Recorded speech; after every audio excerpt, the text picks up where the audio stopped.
जय श्री राधे कृष्णा। जय श्री हरि विष्णु। आप सभी को श्री कृष्ण जन्माष्टमी की ढेरों शुभकामनाएं। भगवान विष्णु को भक्त वत्सल कहा जाता है।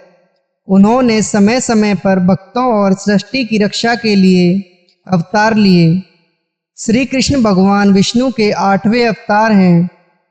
श्री कृष्ण का जन्म मथुरा में भाद्र मास की अष्टमी तिथि को रोहिणी नक्षत्र में हुआ था।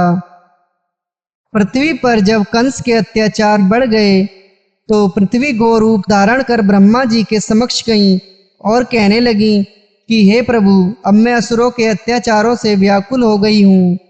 अब उनके अत्याचार असहनीय हो गए हैं। ब्रह्मा जी पृथ्वी को भगवान शिव के पास ले गए। भगवान शिव कहने लगे कि तुम्हारा कष्ट के निवारण हेतु भगवान विष्णु शीघ्र यदुवंश में धर्मात्मा और भगवान के भक्त वासुदेव की पत्नी देवकी के गर्भ से अवतार लेंगे। शेषनाग जी भगवान जी के बड़े भाई के रूप में पहले अवतार लेंगे और भगवान की माया यशोदा के गर्भ से उत्पन्न होगी। श्री कृष्ण का जन्म मथुरा में कंस के कारागार में हुआ था। कंस श्री कृष्ण की मां देवकी का भाई और श्री कृष्ण का मामा था। देवकी कंस की बहन थी। देवकी और वासुदेव जी के विवाह के बाद जब कंस अपनी बहन देवकी की विदाई कर रहा था तो आकाशवाणी हुई कि तुम्हारी बहन का 8वां पुत्र तुम्हारी मौत का कारण बनेगा। कंस तो देवकी को मारना चाहता था, परंतु वासुदेव जी ने वादा किया कि वो सभी संतानों को उसे सौंप देंगे। वासुदेव जी कहने लगे कि आकाशवाणी के अनुसार देवकी का 8वां पुत्र तुम्हारा शत्रु है।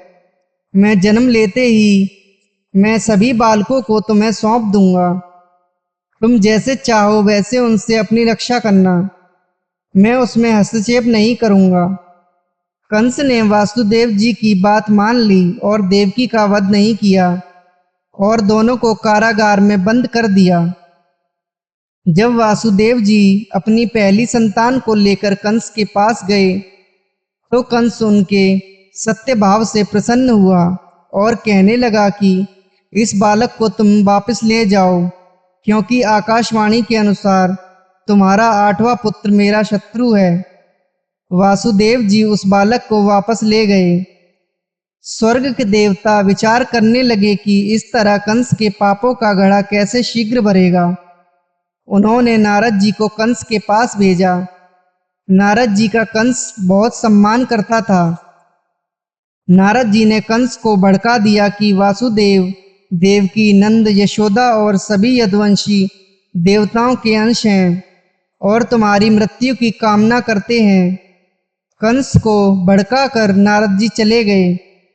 कंस ने यदुवंशियों को देवता मानकर उन्हें अनेक प्रकार के कष्ट देने शुरू कर दिए। उसने जब देवकी के 6 पुत्रों का भी वध कर दिया तो भगवान विष्णु का तेज देवकी के गर्भ में प्रविष्ट हुआ।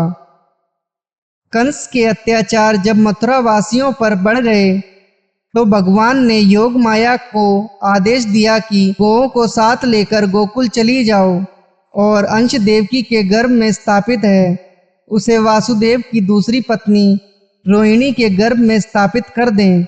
रोहिणी के पुत्र का नाम संकर्षण होगा। तू स्वयं माता यशोदा के गर्भ में उत्पन्न होना। मैं तुम्हें वर देता हूँ कि तू सबको मनोवांछित फल देने वाली होगी और पृथ्वी पर लोग तुम्हें काली, दुर्गा, वैष्णवी, नारायणी आदि कई नामों से पुकारेंगे। योग माया ने पृथ्वी पर भगवान के कहे अनुसार सब व्यवस्था कर दी और स्वयं यशोदा के गर्भ में स्थापित हो गई। भगवान विष्णु स्वयं देवकी के गर्भ में जा बैठे। भगवान के तेज से देवकी के मुख पर एक अलौकिक शोभा आ गई। उस तेज को देखकर कंस समझ गया कि उसका संहार करने के लिए भगवान प्रकट होने वाले हैं। कंस सोचने लगा कि अगर वह देवकी को मारता है तो महापाप होगा। एक तो वह स्त्री है और दूसरी गर्भवती और तीसरी उसकी बहन है। उठते बैठते खाते पीते कंस इसी ध्यान में मग्न रहता कि भगवान मेरा संहार करेंगे। उधर सभी देवता मिलकर बंदी गृह में आए और स्तुति करने लगे कि हे करुणा निधान, इस पापी का वध कर अपने भक्तों की इससे अत्याचारों से रक्षा करें। सभी देवता भगवान की स्तुति कर अपने अपने लोक चले गए। भगवान कृष्ण के जन्म के समय पृथ्वी धन धान्य से परिपूर्ण हो गई, नदियां जल से परिपूर्ण हो गईं। भगवान के अवतरण की बात सुनकर देवताओं में आनंद की लहर लौट आई। आकाश में नगाड़े दुदुम्बी बजने लगे। सिद्धगण, किन्नर, गंधर्व सभी भगवान का गुणगान करने लगे। फूलों की वर्षा होने लगी। श्री कृष्ण का जन्म भाद्र मास की अष्टमी तिथि को रोहिणी नक्षत्र में हुआ था। घोर अंधकार भरी रात्रि में भगवान अपने चतुर्भुज रूप में प्रकट हुए।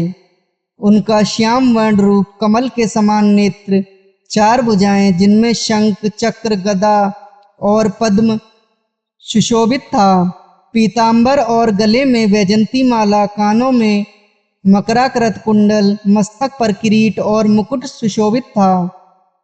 जब श्री कृष्ण बंदी गृह में प्रकट हुए तो बंदी गृह प्रकाशित हो गया, जिससे वासुदेव जी की आंखें चमक उठी। उन्होंने श्री हरि को पुत्र रूप में प्रकट देखकर ब्राह्मणों को 1000 गाय दान करने का संकल्प लिया और भगवान की स्तुति की। वासुदेव जी कहने लगे, कंस ने मेरे 6 पुत्रों और आपके भाइयों का वध कर दिया है। अब आपके जन्म लेने का समाचार मिलते ही वह आपको मारने के लिए दौड़ा चला आएगा। वासुदेव जी के बाद देवकी ने भगवान की स्तुति की और कहने लगी कि जब से कंस को पता चला है कि आप उसका वध करेंगे, उसने हमें बहुत से कष्ट दिए हैं, उससे हमारी रक्षा करें। जब जान लेगा कि अपने अवतार लिया है तो उसी क्षण आपको मारने के लिए दौड़ेगा। आप ऐसा यत्न करें कि जिससे उसे यह भेद ज्ञात ना हो। आप इस चतुर्भुज रूप को गुप्त रखें। भगवान देवकी की ममता भरी बातें सुनकर कहने लगे कि इससे पहले तीसरे जन्म में देवकी तुम और वासुदेव पुत्री और सतुपा नाम के प्रजापति थे। दोनों ने 12,000 वर्ष तक तपस्या की। तुम दोनों ने मेरा घोर तपस्या किया। तुम्हारी तपस्या से प्रसन्न होकर मैं इस चतुर्भुज रूप में प्रकट हुआ था। जब मैंने तुमको वरदान मांगने को कहा तो तुमने कहा कि मैं आपके जैसा पुत्र चाहती हूँ। इसलिए भगवान श्री हरि उस जन्म उनके पुत्र बने और ऋषिगर्भ नाम से विख्यात हुए। दूसरे जन्म में श्री हरि अदिति और देव ऋषि कश्यप के पुत्र बने। उनका नाम था उपेंद्र। छोटा आकार होने के कारण उनके अवतार को वामन भी कहा जाता है। अपने तीसरे जन्म में आप दोनों देवकी और वासुदेव के नाम से प्रसिद्ध हुए। श्री कृष्ण के रूप में मैंने जन्म लिया। श्री कृष्ण वासुदेव जी से कहने लगे कि अगर तुम दोनों को कंस से भय है तो मैं बालक बन जाता हूँ और तुम मुझे गोकुल पहुँचा दो और वहाँ यशोदा के गर्भ से मेरी योग माया ने जन्म लिया है, उसे तुम जहाँ वापस ले आना। भगवान ने बाल रूप धारण कर लिया। भगवान की योग माया से द्वारपालों को निंद्रा आ गई। जेल के द्वार अपने आप खुल गए। मेघ जल की वर्षा करने लगे। मेघों के जल से श्री कृष्ण को भीगने से बचाने के लिए 1000 फन वाले शेष जी बालकृष्ण के ऊपर साया किए पीछे पीछे चलने लगे। वासुदेव जी जब भगवान को लेकर आए तो यमुना नदी में प्रभु के चरण स्पर्श करने के लिए ऊंची ऊंची लहरें उठने लगी, जिससे वासुदेव जी घबरा गए। पिता को घबराता देख प्रभु ने अपना एक पैर बाहर निकाला, जिसके स्पर्श से यमुना जी ठहर गईं। भगवान की लीला देखकर वासुदेव जी प्रसन्न हुए। वासुदेव जी जब गोकुल पहुंचे तो भगवान की माया से सब गाड़ी निंद्रा में सो रहे थे। वासुदेव जी ने भगवान को यशोदा के पास सुला दिया और स्वयं योग माया को लेकर बंदी गृह वापस आ गए। प्रसव की पीड़ा के कारण अचेत हो गई थी, इसलिए उन्होंने कुछ भेद नहीं जाना। जब उन्होंने आंखें खोली तो अपने पास पुत्र को सोता हुआ पाकर प्रसन्न हुई। वासुदेव जी जब पुनः कारावास में आ गए और जेल के कबाड़ अपने आप बंद हो गए, देवकी जी के पास आते ही कन्या ने रोना शुरू कर दिया।